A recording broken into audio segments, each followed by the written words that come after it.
Ya wafuasi wa mbunge wa Yatta Robert Basil wanauguza majeraha baada ya kuvamiwa wakati wa mkutano wa upinzani eneo hilo uliofanyika juma lililopita. Kulingana na wafuasi hao, walivamiwa baada ya kuhudhuria mkutano huo wakiwa na mavazi yaliyoonyesha kuwa wanaunga mkono mbunge Basil ambaye alitajwa kama msaliti wa kinara wa Wiper Kalonzo Musyoka kwa kushirikiana na serikali.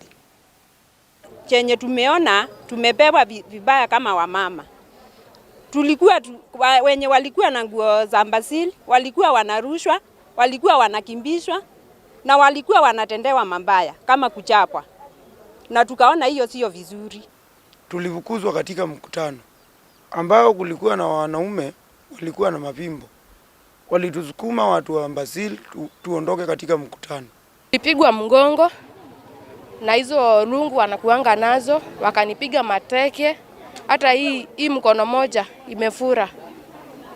Na niko na mpaka hata bidhi niliandikisha jana. Jana kulikuwa na mkutano wa Kalonzo na kulikuwa na vita. Watu wanatupa mawe na mimi kati wao nikakanyangwa mguu. Na sisi hatutaki watu wa vita.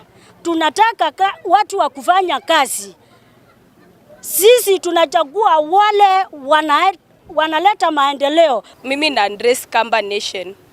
We are past kupiga kura na chama. We are past Wiper. Ati mtu juu ameletwa na Kalonzo, huyo ndo tunapea kura. Kalonzo ametuletea Wavinya, tunaona vitu ametufanyia zenye hata siwezi taja, kila mtu anaona. Kalonzo ametuletea Ndawa, tunaona vitu amefanya. Kalonzo ametuletea pia Basil anaita msaliti, tunaona vitu amefanya, na kila mtu tunaona kazi amefanya. Na Kalonzo tunakupenda kabisa kama wakaaji wa Matu. Kura zetu zote za president ni zako. Tunasema tena tano fresh kwako. Sasa chenye litukasirisha kama wakaaji wa Matu ni kwamba ati unaita mbunge wetu msaliti.